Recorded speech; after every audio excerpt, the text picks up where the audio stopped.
नमस्कार, between the lines with Niranjan में आपका स्वागत है। आज हम बात करेंगे सोमनाथ मंदिर की। सोमनाथ मंदिर को जब गजनी ने तोड़ा था उसके 1000 साल पूरे हुए, उसकी बात मैं नहीं करूंगा, वो आप सब जानते हैं। प्रधानमंत्री नरेंद्र मोदी उस पर तमाम अखबारों में लेख लिख चुके हैं। सोशल मीडिया पे, टीवी चैनलों पे काफी कुछ चल रहा है, बताया जा रहा है कि कैसे भले ही सोमनाथ मंदिर को तोड़ दिया हो गजनी ने, लेकिन हिंदुओं को जो जिजीविसा है, हिंदुत्व की जो शक्ति है, उसको नहीं तोड़ पाया। और वो सोमनाथ मंदिर एक बार फिर उठ खड़ा हुआ। 1950 में फिर बना वो। उसमें राजेंद्र प्रसाद के मुंशी की क्या रोल था वो भी आया है। तमाम जो है उसमें अपने उस वक्त के प्रधानमंत्री जो थे जवाहरलाल नेहरू, उनकी भूमिका को लेकर के बहुत सारी नई चीजें सामने आ रही हैं कि कैसे वो सोमनाथ मंदिर बनने का विरोध कर रहे थे कि वो नहीं बनना चाहिए। खैर, वो बन गया। वो तमाम चीजें आप जानते हैं, उस पर मैं नहीं आऊंगा। मैं नई चीज पे आ रहा हूं और नई बात आपको जो बता रहा हूं वो ये जो कहीं पढ़ाया नहीं जाता है। आपने इतिहास में भी नहीं पढ़ा होगा, आप चौंकेंगे, लेकिन मैं जो बता रहा हूं, फैक्ट बता रहा हूं, आप गूगल पे जाके कहीं भी जाके उसको आप वेरीफाई कर सकते हैं। ये वो फैक्ट है जो आपको बताया नहीं जाता है, क्योंकि आपकी आस्था जो है हिल जाए। वो फैक्ट मैं बताने जा रहा हूं, लेकिन उसके पहले आपसे अनुरोध है कि आप हमारे चैनल को सब्सक्राइब कर लीजिएगा, बेल आइकन बटन दबाइएगा, ताकि आपको समय पे हमारा नया वीडियो मिल सके। और कमेंट जरूर कीजिएगा, क्योंकि आपके कमेंट से हमें नए पर्सपेक्टिव मिलते हैं, नई जानकारियां मिलती हैं। तो ये कि जो नई जानकारी आपको मैं बताने जा रहा हूं वो ये कि मंदिर तोड़ने के 4 साल के भीतर गजनी कैसे खून की उल्टियां करते करते मर गया।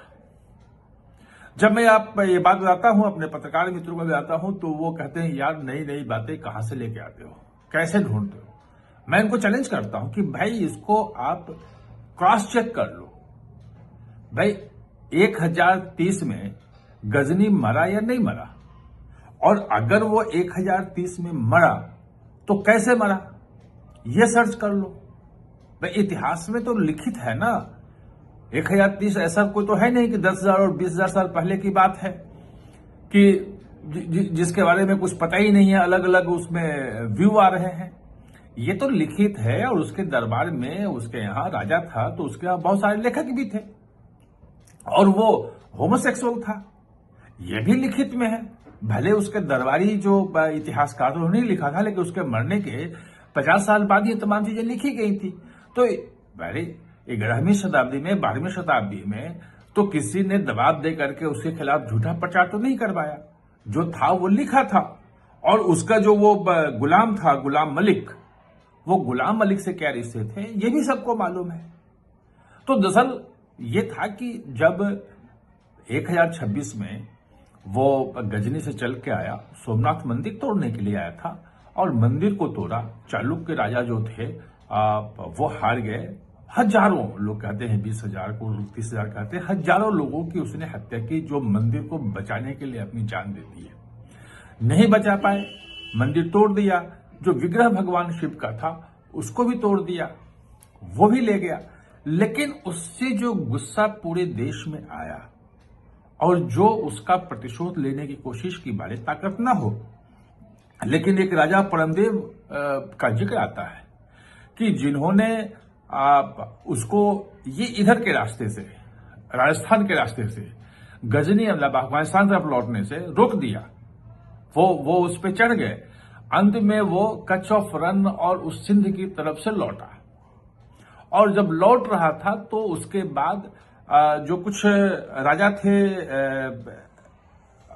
जाट समुदाय के जाट राजा थे, उनसे मुकाबला हुआ, और उसमें उसको बुरी तरह से हार का सामना करना पड़ा, और वो निकल के वहां से भागा। लेकिन इस बीच में उसे मलेरिया हो गया। यानी कि वो मंदिर तोड़ के निकलने के साल भर के बीते हुए, 4-5 महीने बीते होंगे, 6 महीने बीते होंगे, तो उसमें उसको मलेरिया हुआ। मलेरिया लगा कि सामान्य है, मच्छर काटा होगा, हो गया होगा। लेकिन मलेरिया के बाद उसको ट्यूबरक्लोसिस हो गया, टीबी की बीमारी हुई। और टीबी की बीमारी राजा होने के बाद भी तमाम तरह के इलाज होते रहे, लंबा मतलब 3-4 साल उसके बाद जिंदा रहा वो, 2030 में मरा। लेकिन 4 साल में आपने 2026 के बाद गजनी ने कभी भारत पे आक्रमण किया होगा, कहीं दूसरे देश पे किया हो, वो आपने नहीं सुना होगा, क्योंकि वो हुआ ही नहीं, वो करने की स्थिति में नहीं था। राजभवन में बैठा दिन भर वो खांसता था, दवाइयां उसको तमाम दुनिया के जितने वैद्य थे, जो भी उस वक्त इलाज था, वो सब किया गया, कहीं किसी का कोई फर्क नहीं पड़ा। और अंत में जो खांसी से जो उल्टियां होती हैं और खून जो आता है, वो खून की उल्टियां करते करते 1030 में उसकी डेथ हो गई।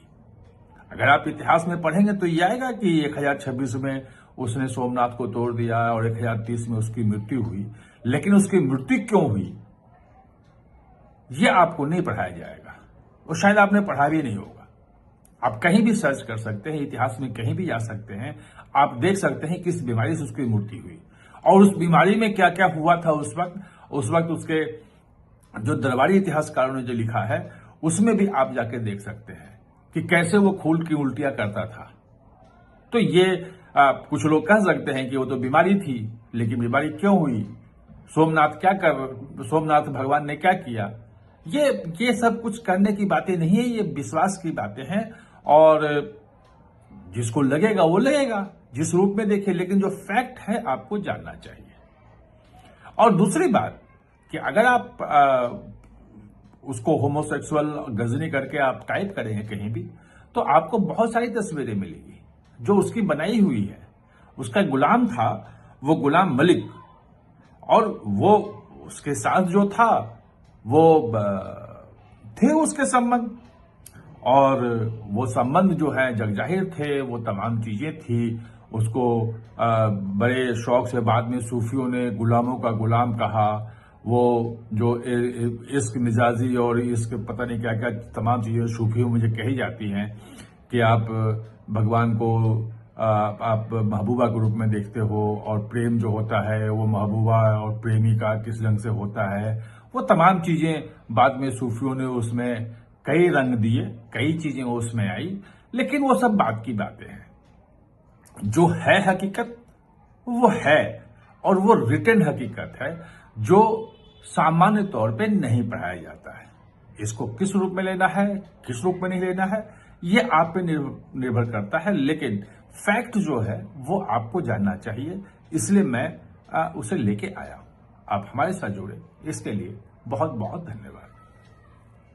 और हाँ, चैनल को सब्सक्राइब करना ना भूलें, इसका बेल आइकन दबाएं ताकि नया वीडियो कोई भी आए तो उसका नोटिफिकेशन समय पे आपको मिल जाए।